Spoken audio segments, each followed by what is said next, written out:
हो गया। चलिए देखिए कितना अच्छा क्वेश्चन है।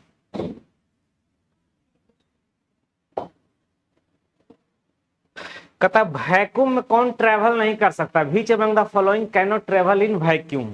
ठीक है, तो सभी लोग जानते हैं कौन नहीं ट्रेवल कर पाता है, ध्वनि। ध्वनि को एक जगह से दूसरे जगह तक जाने के लिए क्या चाहिए, मीडियम चाहिए, माध्यम चाहिए।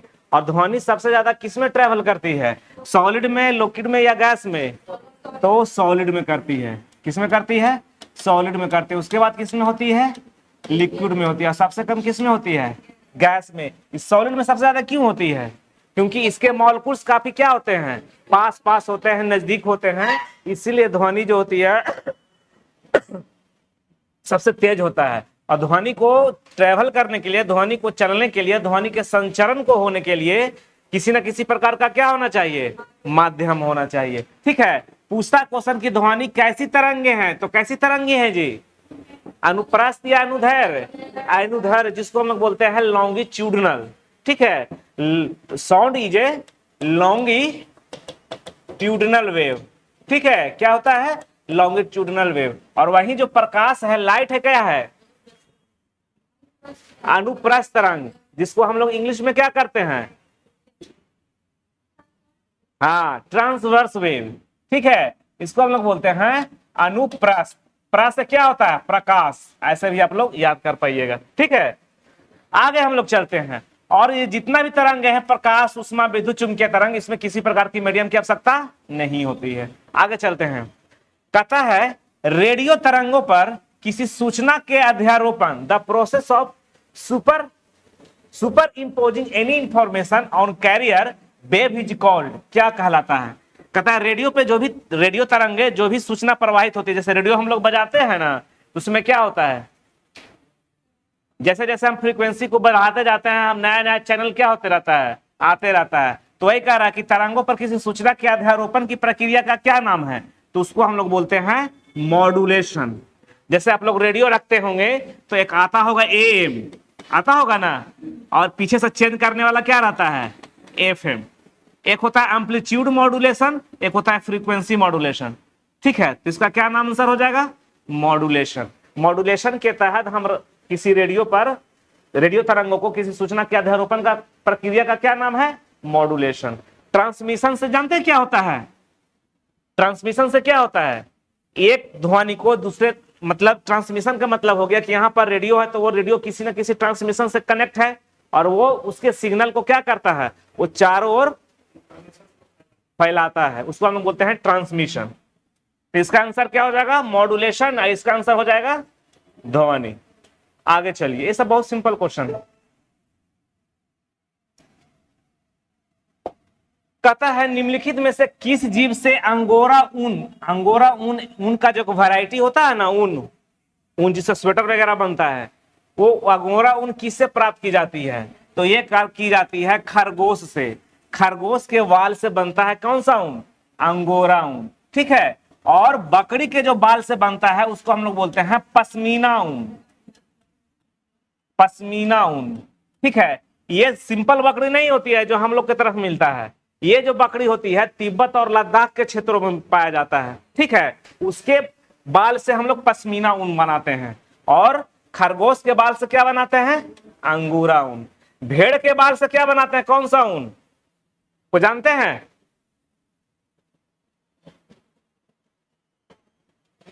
भेड़ के बाल से नहीं जानते हैं, भेड़ के बाल से हमें भी दिमाग में अभी नहीं आ रहा है, पढ़ाते पढ़ाते आ जाएगा याद। चलिए आगे देखते हैं, कोई दिक्कत नहीं, कोई बात नहीं। अब देखिए यहां पर है तीसरा, ये क्या लिखा हुआ है, रैम है, इसको राम मत पढ़िएगा। ठीक है, रैम के बारे में निम्नलिखित में कौन सा सही है, आप जितना भी देख रहे हैं वो लैपटॉप है, मोबाइल है, इसमें दो प्रकार की मेमोरी होती है, एक होती है प्राइमरी मेमोरी, एक होती है सेकेंडरी मेमोरी। ठीक है, तो उसमें भी देखते होंगे आप लोग, जब मोबाइल खरीदते हैं तो बोलते हैं ना कितना जीबी का रैम है और कितना जीबी का स्टोरेज मेमोरी है, वही होता है रैम और रोम। ठीक है, हाँ, रैम में होता है एक्सेस मेमोरी, इस मेमोरी को आप जितना बार पढ़ सकते हैं और उसको क्या कर सकते हैं, डिलीट कर सकते हैं पढ़कर। ठीक है, और रोम मतलब होता है रीड ओनली मेमोरी। ठीक है, तो इसके बारे में कहता है कौन सा कथन सही नहीं है, तो इसमें कौन सा कथन नहीं सही है, तो इसका है कि रैम एक हार्ड डिस्क स्टोरेज की तरह काम करता है। हार्ड डिस्क स्टोरेज की तरह ये काम नहीं करता, ये करता है कौन, रोम करता है। ठीक है, रैम एक अस्थायी भंडारण क्षेत्र है। ठीक है, क्योंकि इसको हम लोग क्या कर सकते हैं, डिलीट कर सकते हैं। रैम एक क्या है, वाष्पशील मेमोरी। वाष्पशील मेमोरी का मतलब ये ना कि वो वाष्प बन के उड़ जाता है, नहीं, मतलब कि वो वोलेटाइल टाइप पे होता है। ठीक है, रैम में भंडारित सूचनाएं कंप्यूटर के ऑफ होने पर भी क्या हो जाती है, उड़ जाती है। ये सब इसका सही है, ये बाकी ये क्या है, गलत है। किसका,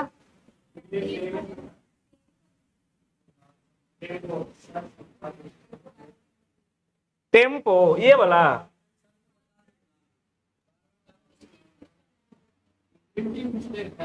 tempo is a volatile memory, tempo is like a computer, tempo is a temporary storage of area. Typing mistake है, कहीं से आ गया तो वही चपते आ रहा है, और क्या, चारों का चारों तो वही है, टाइपिंग मिस्टेक है। आगे देखिए, बहुत ही अच्छा क्वेश्चन है। ये सब क्वेश्चन आपको किसी बुक में पढ़ने के लिए नहीं मिलेगा। ये सब क्वेश्चन आपको कहीं पेपर पढ़ रहे हैं, किसी न्यूज सुन रहे हैं या मैगजीन पढ़ते हैं, वहां पर मिलेगा। कहता है किसी भी शिकायतों को व्यक्त करने के लिए वेबसाइटों का प्रयोग क्या कहलाता है। जैसे हमको इस एरिया में रह रहे हैं, मच्छर ज्यादा है, हमको पटना नगर निगम को क्या करना है, शिकायत करना। तो कैसे शिकायत करेंगे, मान लेके हम रहते हैं कहीं अलग, तो हमको शिकायत करना तो किसी फेसबुक सोशल मीडिया के माध्यम से करेंगे या किसी मेल के माध्यम से करेंगे। तो जो शिकायत हम करते हैं वेबसाइटों पर, उसको हम लोग क्या बोलते हैं, तो उसको हम लोग बोलते हैं साइबर बेटिंग। क्या बोलते हैं, साइबर बेटिंग। वेब प्लीज के मतलब क्या होता है, प्ली है, ये पलाई है, ये प्ली नहीं है, ये ऐसे हो जाएगा प्ली। इसी प्ली से बना है प्लीज, इसी प्लीज से क्या बना है, प्लीज।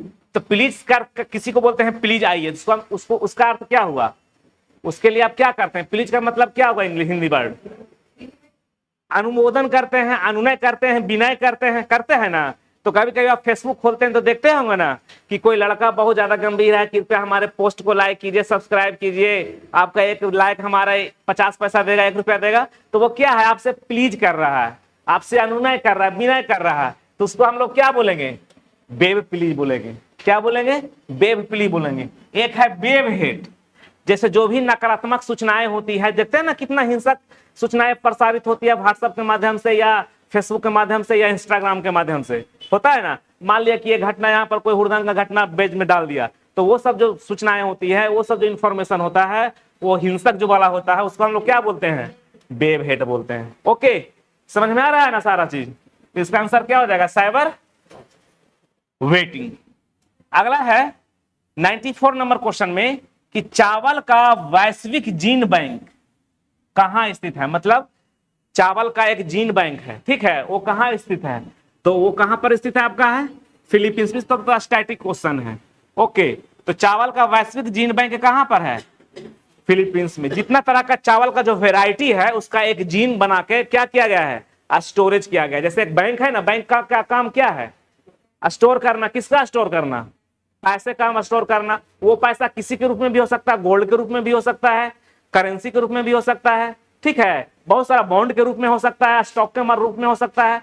उसी तरह चावल का जितना अच्छा वेराइटी है, अच्छा कैटेगरी है, उसके जीन को क्या किया गया है, एक सेंटर पे स्टोरेज कर दिया गया। वो कहां पे है, फिलीपींस पे है। ओके, आगे हम लोग देखते हैं। ये गन्ना का कहां से इसमें क्वेश्चन आ गया है,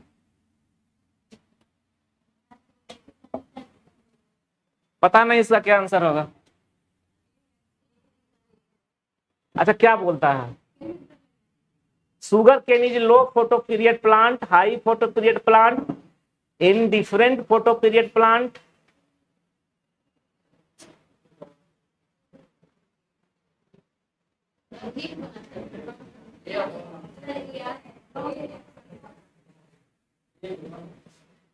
काम दीप्ति काल का, देखिए सुगर केन तो ऐसे, इसका जो समान अवधि है 2 साल का है। सुगर केन एक तैयार होने में 2 फसलों के बराबर होता है। तो वही तो हमको नहीं समझ में आ रहा है इसका क्या आंसर है, हम नहीं पता है, हम इसका क्या कहना चाह रहा है, हमको नहीं समझ में आ रहा है। इसको आप लोग स्किप कर दीजिए या तो रहने दीजिए। हाँ, तो समझ में नहीं आ रहा है ना एक लो फोटो पीरियड क्या है।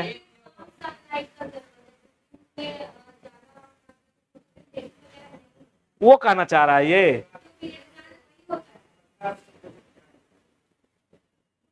हमको लगा कि इसका लाइफ साइकिल पूछ रहा है, जैसे गेहूं और चावल का लाइफ साइकिल लगभग 3 महीना 90 दिन का होता है ना।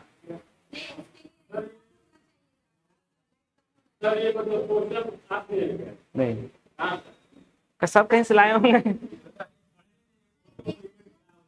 उसका मतलब यही होगा कि उसको कम प्रकाश की जरूरत पड़ती है, सही बात है। इसको आप देख लीजिएगा, हमको नहीं बता पाएंगे इसको।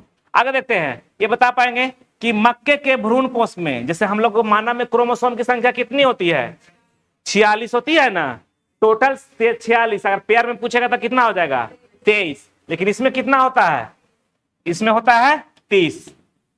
ठीक है, अब पूछेगा पेयर तो कितना पेयर, 15। आप लोग को पहले वाला बैच में ही बताया गया है। ठीक है, ये सब क्वेश्चन।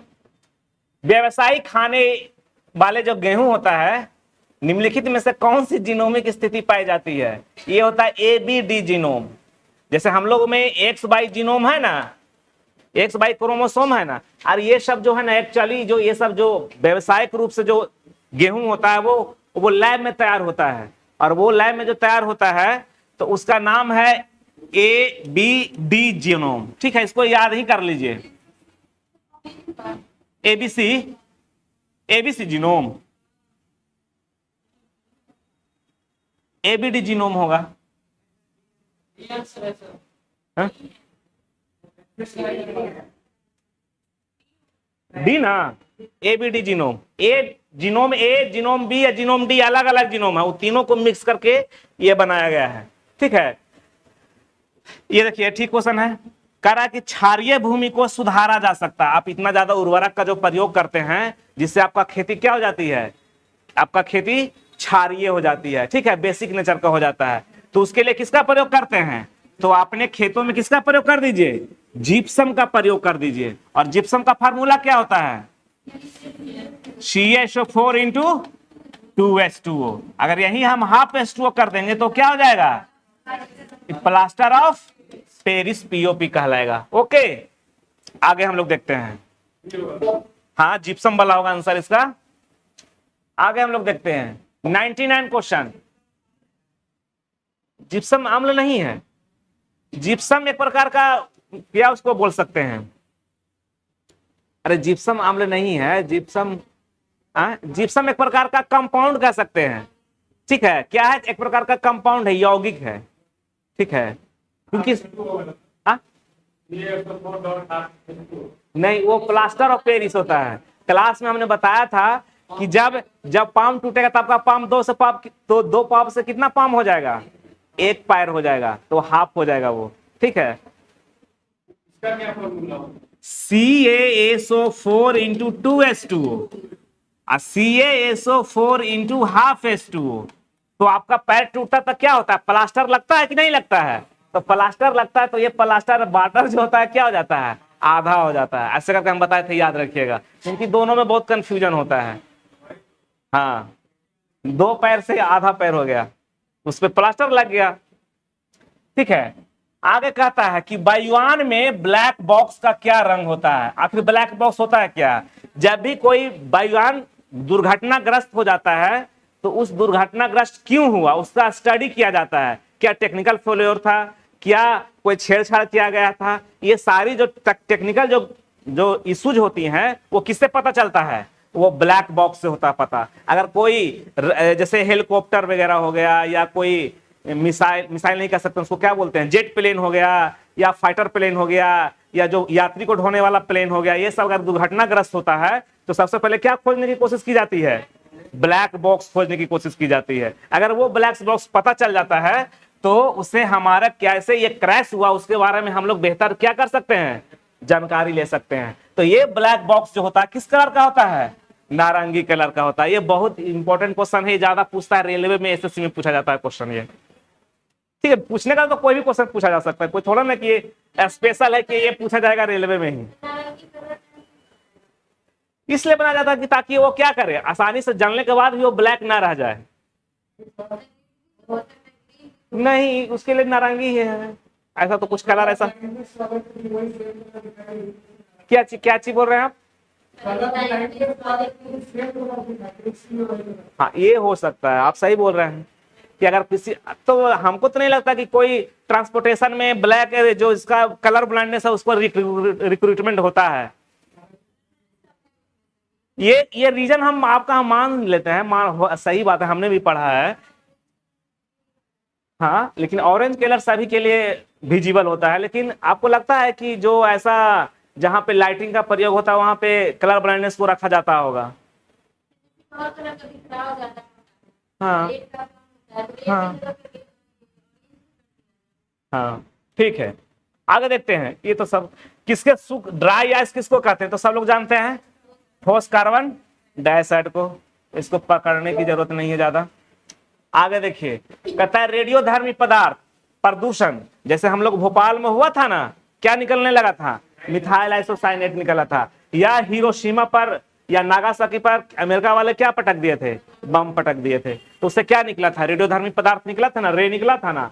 तो ये कहता है रेडियोधर्मी प्रदूषण मतलब related to radioactive pollution, संबंधित निम्नलिखित कथनों में से कौन सा सही है? तो सही है क्या कि या पशुओं में या जीवों में या जितने भी जंतु होते हैं उसमें आनुवांशिक परिवर्तन क्या कर लेता है, ला देता है। इसलिए आज तक जापान के हिरोशिमा और नागासाकी में वहां जो बच्चे उत्पन्न होते हैं वो जेनेटिक रूप से क्या होते हैं, आज सक्षम होते हैं। अब जाके सही हुआ है, ना तो कोई एक आंख नहीं है तो पैर संधा है, या किसी का कोई और प्रॉब्लम है, लंग्स प्रॉब्लम, बहुत सारा प्रॉब्लम हुआ था, ठीक है, अब जाके सही हुआ है।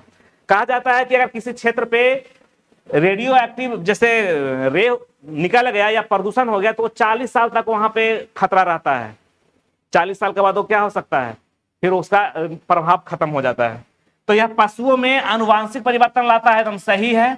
दूसरा, यह मृदा में विद्यमान विभिन्न खनिजों को असंतुलित कर देता है, इसका कोई प्रभाव नहीं पड़ता है, ठीक है। यह रक्त संचार में व्यवधान पैदा करता है, बिल्कुल सही है। या कैंसर पैदा करता है, तो करेगा ही करेगा, ठीक है। तो ये हमारा पहला सही है, तीसरा सही है और चौथा सही है। दूसरा हमारा क्या आंसर हो गया, गलत हो गया। तो कौन आंसर हो जाएगा, 1, 3 और 4 सही हो जाएगा। आगे चलिए, निम्नलिखित कथनों पर हमें क्या करना है, विचार करना है। कहता है कि अभी तक जितना भी अंतरिक्ष वाला कार्यक्रम होता है ना, नहीं समझे मेरी बात को, जैसे अभी देखते होंगे कि अंतरिक्ष में स्टेशन बना हुआ है ना, तो वो स्टेशन बना हुआ तो उसको चलने के लिए क्या चाहिए, किसी भी मशीन को चलने के लिए क्या चाहिए, एनर्जी चाहिए। तो वो एनर्जी कहां से आएगा, सोलर से आएगा। तो वही क्वेश्चन पूछ रहा है, तो कह रहा है, कथन कह रहा है। देखिए, कथन कारण क्वेश्चन बनाने के लिए ना हम आपको एक ट्रिक बताते हैं, ठीक है। अंतरिक्ष आधारित सौर ऊर्जा, solar based, solar power, solar based, solar क्या हो गया, पावर, सोलर बेस्ड, अच्छा स्पेस बेस्ड सोलर पावर, हाँ sorry, space based solar power को ऐसा सुझाया जाता है कि ऐसा बनाना चाहिए या इसको ऐसा लक्ष्य करना चाहिए कि वो क्या, किस पे आधारित हो, सौर ऊर्जा पे आधारित हो। अंतरिक्ष आधारित जो भी इंस्ट्रूमेंट है उसको इस तरह से बनाना चाहिए जो किस पे और डिपेंड हो, सौर ऊर्जा पे डिपेंड हो। क्यों सौर ऊर्जा पे डिपेंड हो, क्योंकि स्पेस बेस्ड सोलर पावर की आपूर्ति वर्ष में बिना रुके 99% है, और इसके अलावा ऊर्जा की बहुतायत में क्या है, उपलब्धता है। अरे पृथ्वी पे ना दिन रात होता है, अंतरिक्ष में थोड़ा ना दिन रात होगा। उसको एक ऐसा एंगल पे सेट किया जाएगा कि जहां पे सूर्य की एंगल क्या हो, सूर्य के जो रोशनी हो उसको क्या हो, हमेशा 24 आवर्स क्या पड़ता है, उस पर क्या हो, पड़ता रहता हो।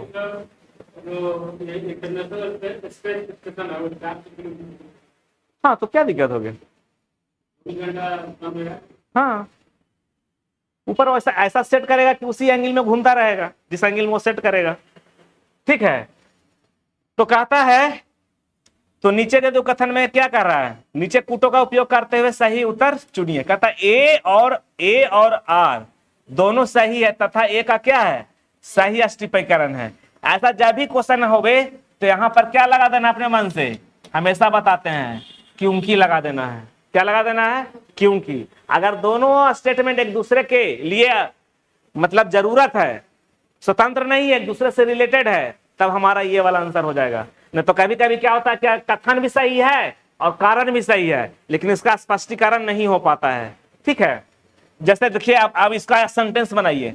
अंतरिक्ष आधारित सौर ऊर्जा को ऐसा सुझाया जाता है कि राष्ट्रीय, बीच में कुछ छोड़ दिए हैं, अंतरिक्ष आधारित सौर ऊर्जा प्रोग्राम होना चाहिए या कुछ ऐसा, वहां पर कोई नाम देना चाहिए। यहाँ पे को ऐसा सुझाया जाता है कि राष्ट्रीय लक्ष्य बनना चाहिए, क्योंकि solar based space based solar program की आपूर्ति वर्ष में बिना रुके क्या होती है, चलते रहती है। दोनों नहीं कनेक्ट हो गया, दोनों स्टेटमेंट और कारण क्या हो गया, कनेक्ट हो गया।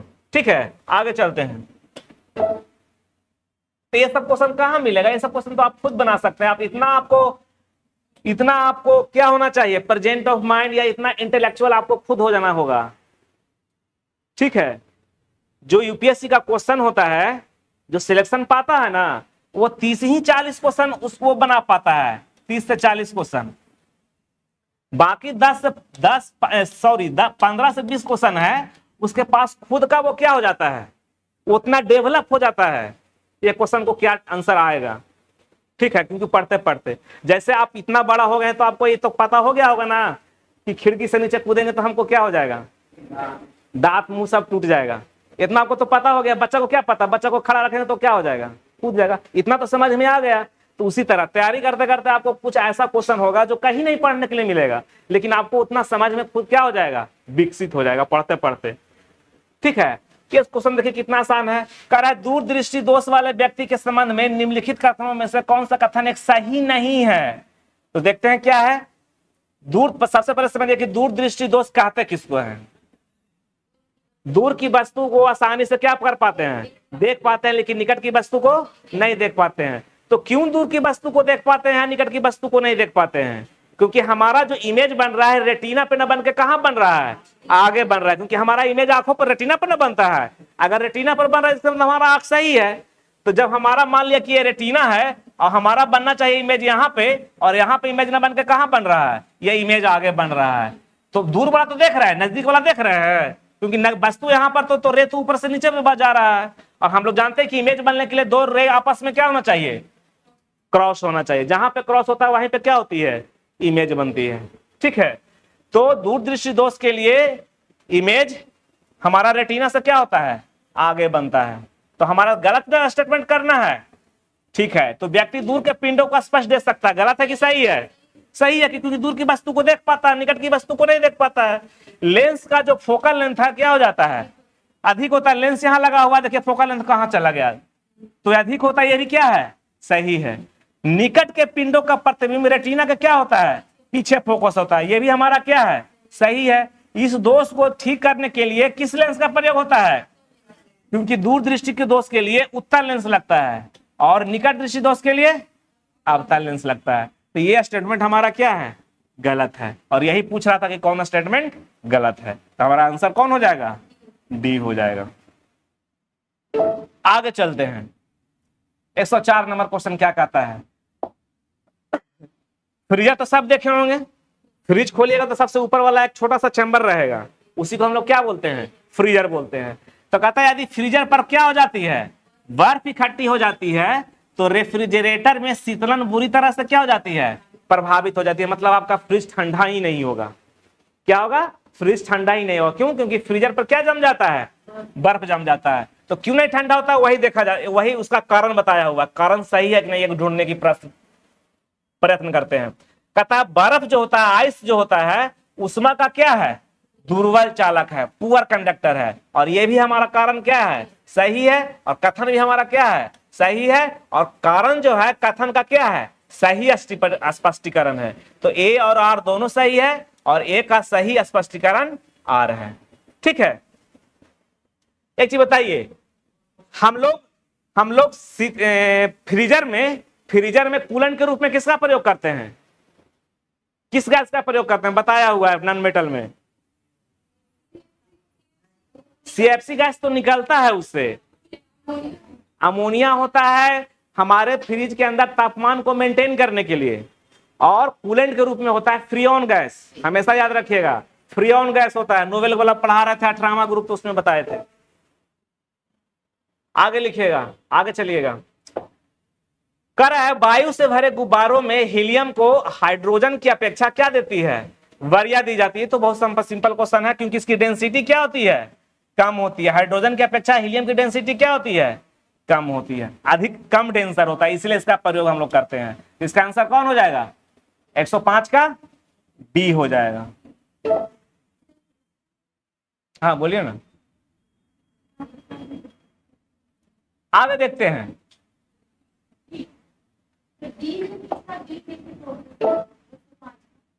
पांच का डी भी हो सकता है, लेकिन ज्यादा इस हाँ ऊपर जाके जलने लगता है। हाँ तो ये भी आंसर सही है, लेकिन ज्यादा आंसर इसके अपेक्षा ज्यादा आंसर कौन सा है, ये देखिए बहुत सारा ऐसा आंसर है कि जिसको आपको ज्यादा जो सुटेबल है वो उसका आंसर उसमें चलना चाहता है। आगे देखते हैं 106 नंबर। सूर्य के प्रकाश के अदृश्य भाग से प्रकाश संश्लेषण किया जाता है, किसके द्वारा किया जाता है, तो वो किया जाता है बैक्टीरिया, कुछ बैक्टीरिया के द्वारा, जिसको हम लोग बोलते हैं कीमोफोटोसिंथेसिस। ठीक है, कीमोफोटोसिंथेसिस, रासायनिक प्रकाश संश्लेषण। ठीक है, और जो सूर्य प्रकाश के द्वारा होता है उसको हम लोग बोलते हैं फोटोसिंथेसिस। और वो किसके द्वारा होता है, शैवाल के द्वारा होता है और पेड़ पौधों के द्वारा होता है। आगे हम लोग देखते हैं, कथा किसी व्यक्ति का पूरा प्रतिबिंब देखने के लिए एक समतल दर्पण की न्यूनतम ऊंचाई कितनी होनी चाहिए। ये सब तो सभी लोग जानते हैं कि कोई ऑब्जेक्ट का कितना होना चाहिए, आधा होना चाहिए। अगर आपके घर में ड्रेसिंग टेबल है या आपके घर में गोदरेज है तो उसमें क्या लगा रहता है, शीशा लगा रहता है ना, तो अपना पूरा प्रतिबिंब आपको देखना है उस शीशे में, तो आपकी ऊंचाई के क्या होना चाहिए, आधा होना चाहिए। किसकी ऊंचाई, दोनों आंसर होता है सही, वो दोनों आंसर सही है, इसलिए नहीं प्रयोग करते हैं। पहले प्रयोग करते थे हाइड्रोजन, तो चूंकि विस्फोट के कारण आग लगने की क्या होती थी, समस्या संभावना रहती थी, इसीलिए हम लोग हीलियम का प्रयोग करते हैं। लेकिन हमने तो कहा ना कि दोनों आंसर सही है, कर दीजिए, दोनों आंसर सही है, दोनों देता है। कोई सेट में ये देगा आंसर, कोई सेट में वो भी आंसर देगा। तो क्या होना है, व्यक्ति की ऊंचाई की क्या होना चाहिए, आधी होनी चाहिए। आगे देखते हैं, कथा एंटीबायोटिक्स प्रतिजैविक होता है, क्या होता है, एंटीबायोटिक की खोज सबसे पहले किसने किया था जी, तो ये किया था अलेक्जेंडर फ्लेमिंग के द्वारा। अलेक्जेंडर फ्लेमिंग के द्वारा जो प्रथम एंटीबायोटिक का नाम है उसका क्या नाम जानते हैं आप, पेनिसिलिन। प्रथम एंटीबायोटिक का नाम है पेनिसिलिन, पेनिसिलिन, पेनिसिलिन। और ये पेनिसिलिन किससे प्राप्त हुआ था पता है आपको, कवक से। किस प्रकार के कवक से, तो पेनिसिलियम नोटेटम नामक कवक से। पहला जो एंटीबायोटिक बना था उसका नाम था पेनिसिलिन, और उस पेनिसिलिन का खोजकर्ता था या बनाने वाले वैज्ञानिक का नाम था अलेक्जेंडर फ्लेमिंग। और ये जो पेनिसिलिन सबसे पहला एंटीबायोटिक है वो किससे बना था, कवक से, और उस कवक का क्या नाम है, पेनिसिलियम नोटेटम। उसी पेनिसिलियम नोटेटम के नाम पे ही पेनिसिलिन उसको नाम रख दिया था दवाई का। ठीक है, तो आप लोग को दर्द होता है शरीर में, या बुखार लगता है, या सर्दी होती है, उल्टी होती है, तो क्या करते हैं, एक बोला कि एक एंटीबायोटिक भी दे ना दीजिए। ठीक है, तो वो एंटीबायोटिक आपके शरीर में क्या करता है, तो वो आपके शरीर में जो माइक्रोब्स है, सूक्ष्म जीवाणु है, उसकी वृद्धि को क्या कर देता है, वो कम कर देता है। तो वही वाला आंसर हो जाएगा कि एक रासायनिक यौगिक जो जीवों द्वारा उत्पन्न होता है और दूसरे जीवों की वृद्धि को क्या करता है, अस्मंदन। अस्मंदन किसका इंग्लिश हो जाएगा, क्या हो जाएगा, हाँ मतलब अस्मंदन का मतलब होता है जिसका मतलब वृद्धि ग्रोथ का क्या हो जाए, कम हो जाए। यहाँ कहता है जीवों द्वारा उत्पन्न होता था, जीव द्वारा उत्पन्न नहीं होता। किस जीव के द्वारा उत्पन्न होता है, कवक के द्वारा। किस जीव के द्वारा होता है, कवक के द्वारा। आगे हम लोग चलते हैं,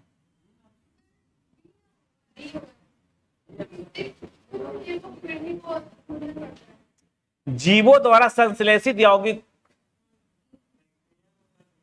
एक मिनट, सब तो वही देखने में, एक मिनट। एक रासायनिक यौगिक जो जीवों द्वारा उत्पन्न होता है और दूसरे जीवों की वृद्धि को स्पंदन करता है। यही तो आंसर सही लग रहा है। जीवों द्वारा संश्लेषित यौगिक जो सूक्ष्म जीवों की वृद्धि का संदमन करता है। कोई भी संश्लेषित यौगिक जो दूसरे जीवों की वृद्धि का संदमन करता है, एक ऐसा संश्लेषित यौगिक जो जीवाणु की वृद्धि का संदमन करता है। एक मिनट, हिंदी से नहीं समझ में आ रहा है। A chemical compound which is produced by a living organism and inhibits the growth of other living organisms। सही तो है इंग्लिश में, यही होगा सही आंसर, यही होगा सही आंसर। बैक्टीरिया क्यों, आपका वायरस नहीं होगा? बी दिया हुआ है। एक compound synthesized by a living organism which inhibits the growth of microorganism। एक मिनट, जीवों द्वारा यौगिक जो सूक्ष्म जीवों की वृद्धि का संबंधन करता है। हाँ, यहीं पर देखिए थोड़ा सा का दिक्कत हो गया। यहाँ पर सही बोल रहे हैं कि यहाँ पर माइक्रो ऑर्गेनिज्म लगा। माइक्रो, देखिए माइक्रो ऑर्गेनिज्म रखने का मतलब है कि जितने भी प्रकार का जो माइक्रोब्स हो गया ना, वो सभी आ गया। थोड़ा सा में देखिए कितना सारा गलत हो गया। लिविंग तो बाहर वाला हो गया, थोड़ा सा में दिक्कत होगी। हाँ ना, इसका बी ही आंसर होगा, इसका बी ही आंसर होगा।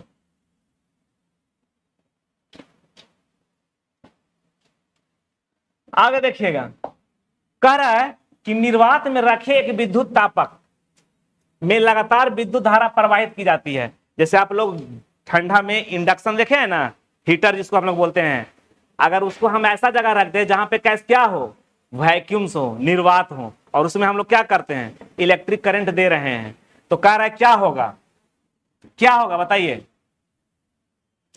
कह रहा है समय के साथ बढ़ता जाएगा, कुछ समय बढ़ने के पश्चात बढ़ना बंद कर देगा, क्योंकि यह आसपास के वातावरण को चालन को के द्वारा उष्मा दे देगा। कुछ समय तक बढ़ेगा और इसके पश्चात गिरना प्रारंभ कर देगा। कुछ समय के बाद स्थिर हो जाएगा और विकिरण के द्वारा उष्मा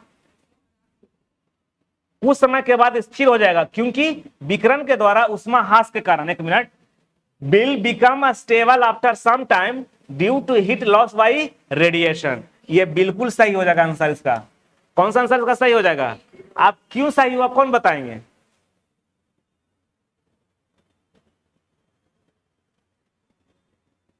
अब बहुत सिंपल चीज है,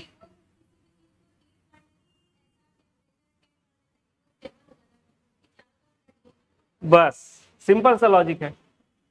आगे देखते हैं,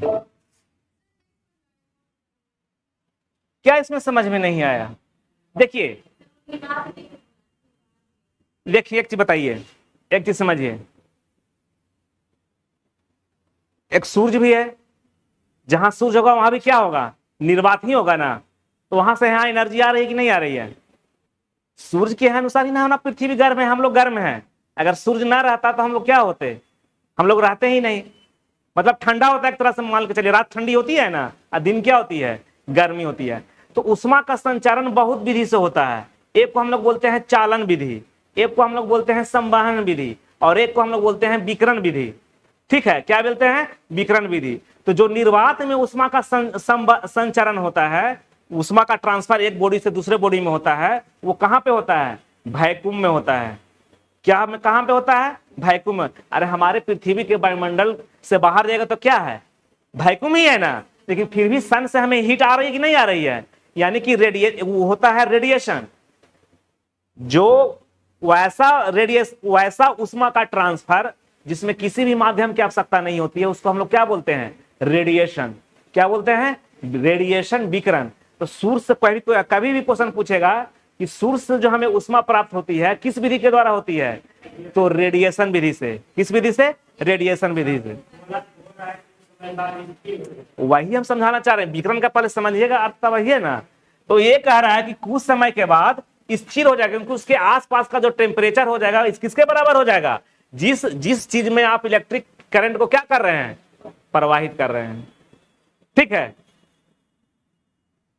क्योंकि जिसमें जिसमें जिसमें इलेक्ट्रिक प्रवाह हो रहा है, उससे ऊर्जा क्या होगा, डिस्ट्रीब्यूट में हो जाएगा एक जगह से दूसरे जगह। आगे देखिए, एक कहता है ओस्मोसिस प्रक्रिया, समझते क्या होता है, पहले समझिएगा तब ये क्वेश्चन को समझ पाइएगा। ऑस्मोसिस प्रक्रिया होता है क्या कि अगर हम दो बर्तन ले लेते हैं, ये बर्तन ऐसा है कि एक दूसरे के तरह, और इस बर्तन में हम क्या ले लेते हैं, कुछ घोल ले लेते हैं। क्या ले लेते हैं, कुछ घोल ले लेते हैं। इस घोल में मान लिया कि O2 ज्यादा है और इस घोल में क्या है, O2 कम है। तो ये ऑक्सीजन अगर मान लिया कि ये दोनों सटा हुआ है और एक ऐसा झिल्ली से सटा हुआ है कि द्रव एक दूसरे के ऊपर, एक दूसरे की तरफ क्या कर सकते हैं, जा सकते हैं। तो ये ऑक्सीजन क्या होगा कि जिस इसमें मान लिया कि ज्यादा है, इसमें क्या है, कम है। तो ये ऑक्सीजन हाई डेंसिटी से किधर की ओर फ्लो करने लगेगा, लो डेंसिटी की ओर, और तब तक फ्लो होते रहेगा जब तक कि दोनों में ऑक्सीजन क्या हो जाए, बराबर ना हो जाए। ठीक है, इसी को हम लोग बोलते हैं ऑस्मोसिस प्रक्रिया। क्या बोलते हैं, ऑस्मोसिस, जिसको हम लोग बोलते हैं परासरण हिंदी में। ठीक है, अब देखिए क्वेश्चन क्या कहता है। कहाँ गैस बता रहे हैं, तो कोई भी लिक्विड होगा तो उसमें गैस, ऑक्सीजन घुला हुआ नहीं रहेगा। कोई भी हम घुला हुआ सब्सटेंस बता रहे हैं, वो सॉल्ट का भी हो सकता है, वो शुगर का भी हो सकता है। तो हमने क्या बोला कि इसमें कोई एक लिक्विड है जिसमें इसमें ऑक्सीजन, इसमें ज्यादा ऑक्सीजन वाला लिक्विड है, इसमें कम ऑक्सीजन वाला लिक्विड है। या हम कह सकते हैं दो लिक्विड लिया, इसमें ज्यादा नमक वाला लिक्विड है, इसमें कम नमक वाला लिक्विड है। तो सॉल्ट इससे जिसमें ज्यादा है उससे कम से चला जाएगा। ये सिंपल सा है। ठीक है, तो कह रहा रिवर्स ऑस्मोसिस एक प्रक्रिया है जिसमें एक विलायक उच्च विलय सांद्रता वाले क्षेत्र से झिल्ली के माध्यम से निम्न विलय सांद्रता वाले क्षेत्र में दबाव डालकर क्या किया जा सकता है, मजबूर किया जा सकता है। तो किसको मजबूर किया जा सकता है, तो किया जा सकता है सांद्रित घोल को, कॉन्सेंट्रेटेड सॉल्यूशन को, जिसमें कुछ ना कुछ क्या हुआ है, घुला हुआ है। ठीक है, आगे हम लोग देखते हैं। बहुत ही मजेदार अच्छा क्वेश्चन है ये, सब ऑब्जेक्टिव क्वेश्चन है, कोई भी ऊपर से नहीं दिया हुआ है।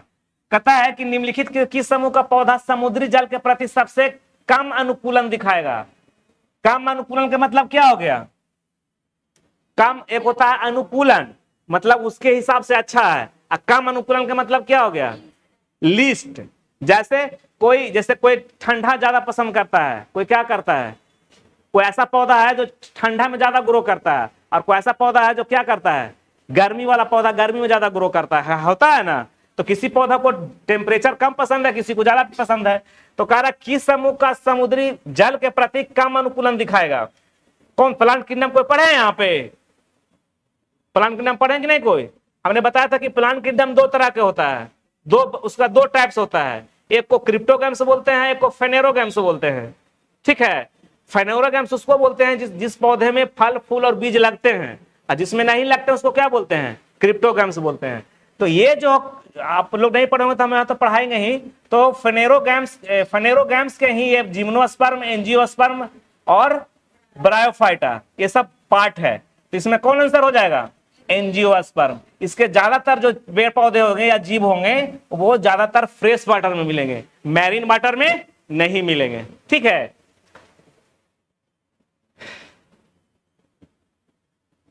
चलिए आगे देखते हैं। 112 नंबर क्वेश्चन, निम्नलिखित में से कौन सा वायरस संक्रमित कोशिकाओं को परिवर्तन को दर्शाता है। आप देखिए कितना सिंपल क्वेश्चन है, इस क्वेश्चन में ही इसका सारा आंसर है।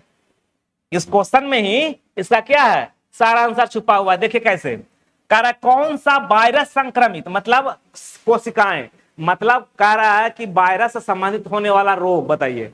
ठीक है, सेल प्रभावित हो रहा था वायरस से ना, हो रहा है ना। तो कह रहा है हेपेटाइटिस बी। तो हेपेटाइटिस बी किसके कारण होता है, वायरस के कारण होता है। और ये जानते हैं क्या होना चाहिए, ये होना चाहिए मिलाने वाला है, जैसे हेपेटाइटिस बी लिख के, और इधर क्या होना चाहिए, वायरस। इधर क्या होगा, मानव टी सेल लिम्फोट्रोनिक वायरस। तो ये जो मानव का जो टी सेल है ना, देखिए एक चीज बताते हैं, किसी मनुष्य का जब एड्स हो जाता है ना, तो एड्स में क्या होता है, मनुष्य का प्रतिरक्षी तंत्र क्या हो जाता है, कमजोर हो जाता है। मतलब इम्यून सिस्टम जो होता है, एड्स कोई बीमारी कुछ नहीं है। एड्स में क्या होता है कि इम्यून सिस्टम क्या हो जाता है, इतना कमजोर हो जाता है, इतना कमजोर हो जाता है कि आपकी मौत एक सिंपल सा जुकाम से भी हो सकता है, क्योंकि आपके अंदर लड़ने वाला वो क्या है ही नहीं कुछ। ठीक है, तो जिसको एड्स हो जाता है उसका WBC का टी जो सेल होता है वो क्या हो जाती है, समाप्त हो जाती है। ठीक है, काम करना बंद कर देता है। तो इसका आंसर हो जाएगा। और एप्स्टीन वार, ये भी क्या है, किससे संबंधित है, वायरस से संबंधित है। तो इसका आंसर क्या हो जाएगा? नहीं किया जा सकता। ये डब्ल्यूबीसी का टाइप है। डब्ल्यूबीसी का 4-5 टाइप होता है ना, वैसोफिल, इस्नोफिल, लिम्फोसाइट, उसी का एक टाइप है।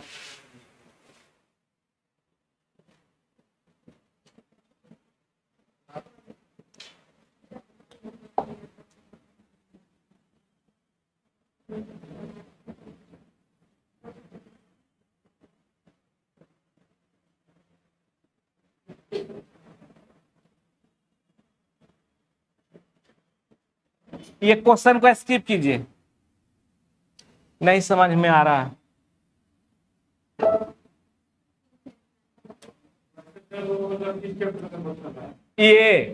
ये प्रोटीन का ही है।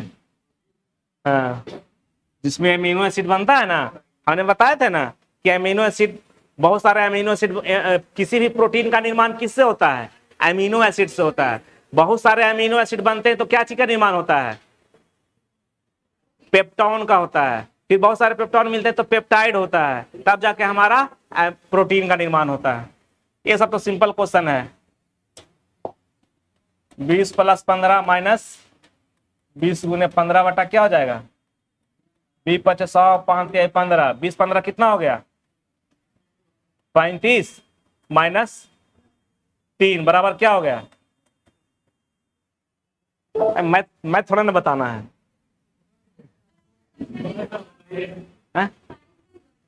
नहीं, 100 सबका होगा, नहीं है ही।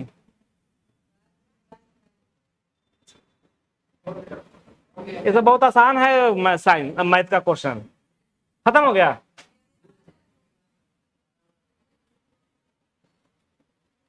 अच्छा बताइए, वाला क्वेश्चन कौन नहीं बनाए हैं? 22 मार्च को मनाए जाने वाले बिहार दिवस का महत्व है। ठीक है, क्योंकि 22 मार्च को ही पहली बार बंगाल प्रेसिडेंसी से बिहार क्या हुआ था, और उस बिहार में उड़ीसा भी क्या था, शामिल था। और उसी 22 मार्च को उपलक्ष्य में बिहार दिवस मनाया जाता है।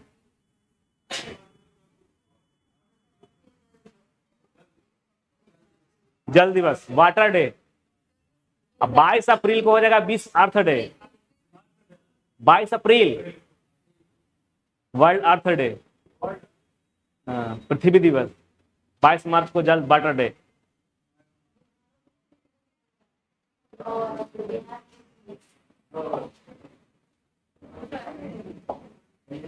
सब बहुत आसान क्वेश्चन सर दिए हैं। चलिए, हम मेरा हो गया, हम सर को भेजते हैं ऊपर, दीपक सर को।